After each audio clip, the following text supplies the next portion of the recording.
আসসালামু আলাইকুম। Hello guys. আশা করি আপনারা সকলেই ভালো আছেন। আলহামদুলিল্লাহ আমিও ভালো আছি। আমার আরেকটি নতুন ব্লগে আপনাদের সকলকে জানাই স্বাগতম।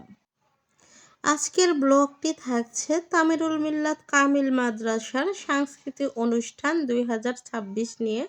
তামিরুল মিল্লাত কামিল মাদ্রাসা বাংলাদেশের একটি সুনামধন্য দ্বীনী শিক্ষা প্রতিষ্ঠান। এই মাদ্রাসায় আমার বড় ছেলে লেখাপড়া করে ক্লাস 5-এ। দেখুন মাদ্রাসাটা মাশাআল্লাহ দেখতে খুবই সুন্দর আর এখানকার পরিবেশটা অসাধারণ। দেখুন তাই সকাল সকাল চলে এসেছি তামিরুল মিল্লাত কামিল মাদ্রাসায়।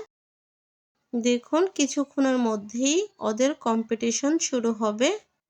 এই মাদ্রাসার শিক্ষার্থীরা যেমন লেখাপড়ায় পারদর্শী তেমন যে কোনো প্রতিযোগিতায় বাচ্চারা থাকে এগিয়ে। এখানে শুধু লেখাপড়া করে ভালো রেজাল্ট করলেই হবে না, সব দিকে পারদর্শী থাকতে হবে। প্রতিটি ছাত্রই যেন মানুষের মতো মানুষ হয়ে গড়ে উঠতে পারে। দেখুন পুকুরটা মাশাআল্লাহ খুব সুন্দর। কিছুক্ষণের মধ্যেই শুরু হবে আমার ছেলের কম্পিটিশন। দেখুন তার জন্য ছেলেকে পাগড়ি বেঁধে দিচ্ছি যতটুকু পারি। দেখুন মাশাআল্লাহ পাগড়িতে আমার ছেলেকে খুব সুন্দর লাগছে। এবার চলে এসেছি কাঙ্ক্ষিত সেই রুমে যেখানে ওদের ইসলামী সঙ্গীত প্রতিযোগিতা হবে। দেখুন সবাই যার যার মতো এসে ছিটে বসে পড়ছে। এখানে এই রুমে যতজন বাচ্চা আছে সকলেই এই প্রতিযোগিতায় অংশগ্রহণ করেছে। এখান থেকে মোট 3 জনকে বিজয়ী ঘোষণা করা হবে। দেখা যাক কার ভাগ্যে আছে সেই বিজয়ের উল্লাস। দেখুন সামনে এরকম 3 জন বিচারক থাকে আর একজন থাকে উপস্থাপক। এখানে দেখুন মোটামুটি সব ছাত্ররাই উপস্থিত হয়েছে। দেখুন মাশাআল্লাহ কত বাচ্চা, সবাই কিন্তু এখানের প্রতিযোগী। দেখুন এখানে যেহেতু বালক শাখা তাই মহিলা গার্জেনদের জন্য এক পাশে জায়গা নির্ধারিত করা আছে, সেখানে বসতে হয়। আর পুরুষ গার্জেনরা বাচ্চাদের সাথেই বসতে পারে যে কোনো জায়গায়। দেখুন এদিকে আমরা একদম পিছনে এক পাশে বসে আছি আর বাচ্চারা যার যার মতো বসে আছে, অপেক্ষা করছে কখন তাদের নাম ডাকা হবে, তারা কখন ওখানে গিয়ে নিজেকে তুলে ধরবে। এখানকার প্রত্যেকটা বাচ্চাই যে যার মতো প্রস্তুতি নিয়ে এসেছে। মাশাআল্লাহ এক একজন অনেক সুন্দর গজল গাইছে। দেখুন এই মাদ্রাসায় যে কোনো কম্পিটিশনে জিততে গেলেই হাজার হাজার বাচ্চাদের সাথে প্রতিযোগিতায় জিতে তারপর জয়ী হতে হয়। দেখুন ছোটবেলা থেকে যে যার মতো কম্পিটিশনে যেতে তাদের মধ্যে একটি প্রতিযোগিতা সৃষ্টি হয়ে যায়। আমাকে এতজনের মধ্যে বিজয়ী হতেই হবে। প্রত্যেকটা বাচ্চাই অফুরন্ত চেষ্টা করে এখানে বিজয়ী হওয়ার জন্য। কিন্তু দেখুন বাচ্চা রয়েছে কত শত শত, এখান থেকে মাত্র 3 জনই বিজয়ী হতে পারবে।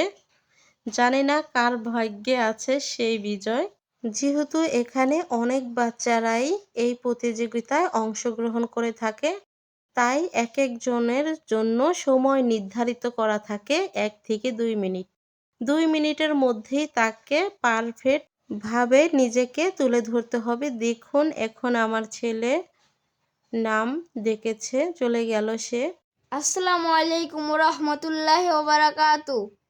আমাদের প্রভু এক, এক নবীর উম্মত, জীবন বিধান এক, ঐশী বাণী কুরআন। আমাদের প্রভু এক, এক নবীর উম্মত, জীবন বিধান এক, ঐশী বাণী কুরআন। তবে কেন এক নও হে মুসলমান, এক হও কুরিয়া হবান। বাইতুল্লাহ এক, মদিনা শরীফ এক, অহুদ পাহাড় এক, বদরের মাঠ একটাই তো জীবন আর মরণ যে একটাই, একসাথে মিলে মিশে একটাই প্রাণ। তবে কেন এক নও হে মুসলমান, এক হও কুরিয়া হবান। আমাদের প্রভু এক নবীর উম্মত, জীবন বিধান এক, ঐশী বাণী কুরআন। এটা হচ্ছে কম্পিটিশনের দ্বিতীয় দিন। দেখুন আজকেও ছেলের প্রতিযোগিতা আছে সাংস্কৃতিক অনুষ্ঠানের কবিতা আবৃত্তি। তাই পরের দিন আবার চলে এসেছি তামিরুল মিল্লাত কামিল মাদ্রাসায়। দেখুন কাঙ্ক্ষিত কক্ষে এবার বসে আছি। এটা হচ্ছে আমার ছেলের প্রিয় মামপট। দেখুন ওর ছবি দিয়ে এই মামপটটা তৈরি করে দেওয়া হয়েছে। প্রতিযোগিতায় আসলেই আমার ছেলে শুধু পানি খাবে আর ইস্তেগফার করবে। আসসালামু আলাইকুম রহমতুল্লাহি ওয়া বারাকাতু।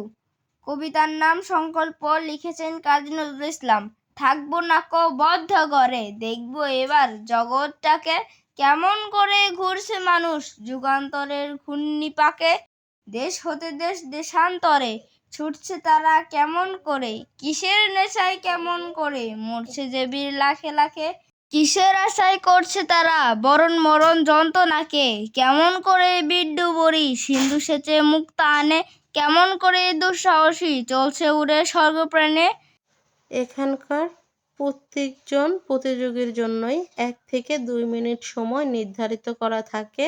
এর মধ্যে বিচারক মণ্ডলীরা যখন খুশি যেখানে খুশি থামিয়ে দিতে পারে, কিন্তু নিজেকে সেভাবেই প্রস্তুত করে রেডি করে নিয়ে আসতে হবে।